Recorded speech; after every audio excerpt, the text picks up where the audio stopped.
A gente conversa neste momento sobre um assunto que foi, obviamente, o centro das atenções nesta terça-feira. E tem a ver com uma ação que é proposta pelo PSDB contra a chapa Dilma Temer por uma série de razões. Entre elas, o PSDB acusa então a chapa de abuso de poder econômico e também político. A gente, claro, vai entrar nesse assunto inicialmente conversando com o nosso entrevistado que já está aqui, é o Silvio Salata, conselheiro seccional da Ordem dos Advogados do Brasil e também de São Paulo e presidente da Comissão Nacional de Direito Eleitoral do Conselho Federal, para comentar então esses reflexos com a gente sobre o governo a respeito dessa nova investigação.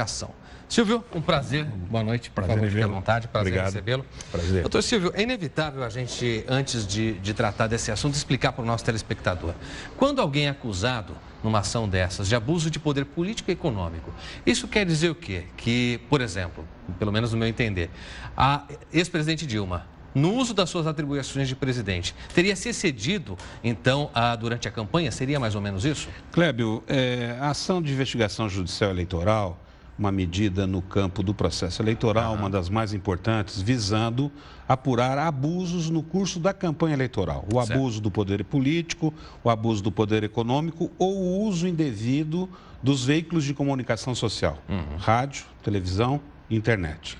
O caso específico da chapa Dilma e Michel Temer, foi instaurado essa representação, que foi feita referência na abertura do programa, que está tratando da apuração de diversas modalidades de abuso, entre outras o abuso do poder econômico. Especificamente hoje em São Paulo, foi feita uma busca e apreensão em diversos locais, autorizado pelo ministro relator desse processo, ministro Herman Benjamin, e que ele quis se trazer ao bojo do processo outras provas a respeito dessa questão voltada à prática do abuso do poder econômico.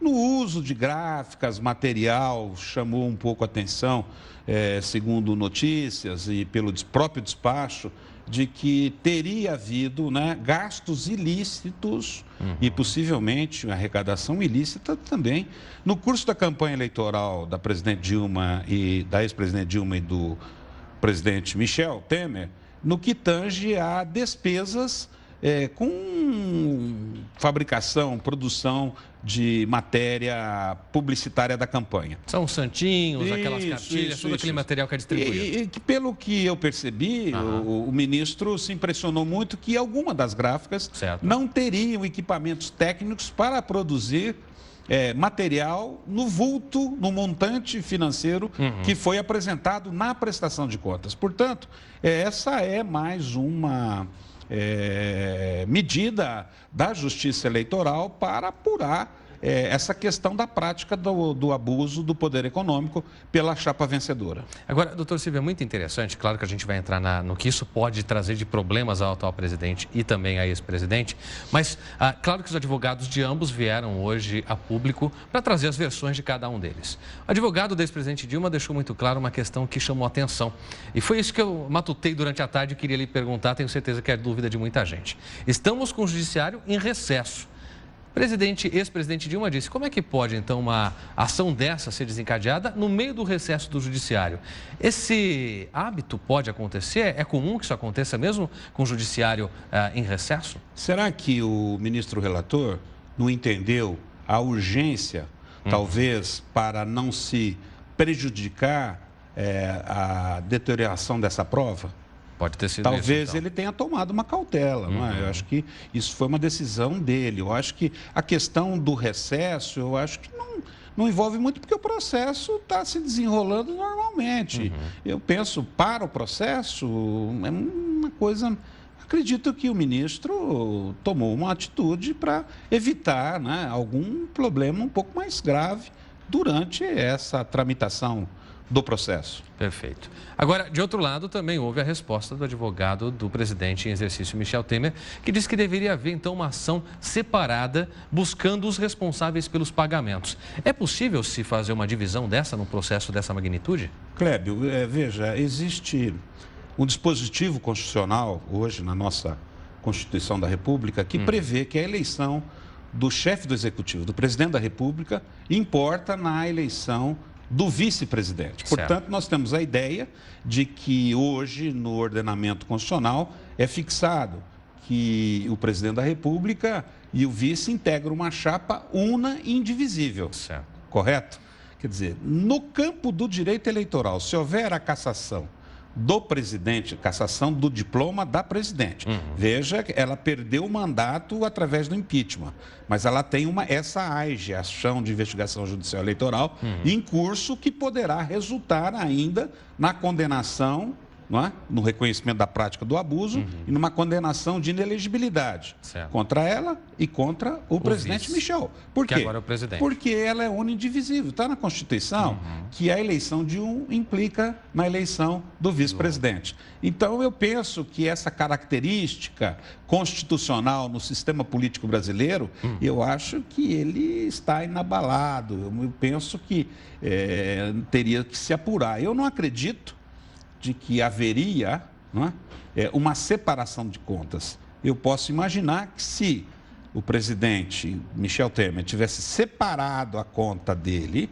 da conta da presidente Dilma, talvez pudesse até ter uma ideia diferenciada sobre essa questão da conduta. Eu não participei da conduta, então eu não pratiquei o abuso do poder econômico. Certo. Mas se a conta foi apresentada em conjunto, houve a diplomação do presidente e do vice-presidente. Os dois, é bom deixar isso claro, os dois são diplomados. Os dois foram diplomados numa chapa una e indivisível. Então, eu não acredito que... Não sei. Que poderia ser uma tese nova, isso daí nós já temos assim uma ideia de ter cientificamente buscar algum subsídio no direito comparado, mas eu penso que o dispositivo expresso na Constituição Federal não deixa muita dúvida quanto a essa questão, quando diz que a eleição do presidente importa na eleição do vice. Quer dizer, significa o seguinte: todo presidente da República, todo prefeito, todo governador elege o seu vice. E juntos eles são diplomados. Os dois pagam a conta. Não tem como fugir disso. Mas, doutor Silvio, uma questão que eu acho que deixa todos os brasileiros muito preocupados em um ano como 2016, disse aqui ontem que nós estamos na última semana e tudo pode acontecer na última semana de um ano que carregou tantos embates políticos como este. A gente tem a preocupação de que, com tanta instabilidade econômica e política, se a chapa for cassada, isso talvez aconteça no ano que vem, acho que dificilmente nessa última semana aconteça, a eleição, então, a escolha de um novo presidente, já não seria mais direta pelo eleitor. Como é que se daria esse processo para a gente entender melhor? Correto. Veja, a própria Constituição, no capítulo do Poder Executivo, ela prevê de que, havendo a vacância do cargo de presidente e vice-presidente da República, assume o presidente da Câmara Federal. Hoje, Rodrigo Maia. Isso. E uma convocação de uma eleição. Antes de fechar o primeiro biênio, antes dos 2 anos, uma eleição direta. Novamente, o eleitor é convocado para participar de uma eleição direta para a escolha do novo presidente e do novo vice-presidente. Perfeito. Como estamos indo para o terceiro ano? Na transição, e praticamente não há como, Cléber, nesse momento em que o tribunal se encontra de recesso até dia 31 de janeiro, então, portanto, o julgamento só pode ocorrer o ano que vem, será certamente, se houver o julgamento da procedência da ação de investigação, haverá a convocação de uma eleição indireta pelo Congresso Nacional, que o presidente da Câmara assumirá e fará essa convocação em uma eleição, em vez de ser através do povo, da soberania popular, será através dos seus representantes, que são os deputados e são os senadores. O Congresso por completo, tanto deputados quanto senadores. Porque o sistema brasileiro é o sistema bicameral. Entendeu? Então, você tem as duas casas. Tem que convocar as duas casas, como foi agora, recentemente, a questão do impeachment. Perfeito. Agora, numa ocasião como essa, quem seria o candidato? Digamos o seguinte, qualquer um dos deputados ou senadores pode se candidatar. Digamos até mesmo que o próprio Rodrigo Maia ou quem estiver à frente da presidência do Senado, talvez não mais o Renan Calheiros, porque vence agora a presidência dele, mas um próximo presidente. Esses mesmos nomes podem se colocar como candidatos. Eu não vejo obstáculo a nenhum cidadão brasileiro em pleno gozo dos seus direitos políticos, disputar essa eleição. Perfeito. Eu acho que não importa o cargo. O que importa é o candidato se encontrar em plena quitação eleitoral, quer dizer, ele não tem nenhuma pendência com a Justiça Eleitoral e esteja elegível, não possa recair sobre o candidato qualquer causa de inelegibilidade. Perfeito. Então, agora a gente acompanha, doutor Silvio, o que vai acontecer, porque, para encerrar até, eu gostaria de saber da sua experiência pessoal com isso, como conselheiro, inclusive, da OAB. Me parece que na recente história do Brasil não houve um processo desse em âmbito federal que chegasse à escala final. Muitas ações são colocadas, são impetradas por partidos contra, em geral, a chapa vencedora, mas dificilmente existe essa continuidade do processo, como estamos vendo agora. É possível, de acordo com os indícios que foram encontrados, e na sua visão isso pode acontecer, que de fato a chapa Dilma Temer seja cassada? Eu vejo que sim, porque nós estamos vivendo um outro momento político no nosso país.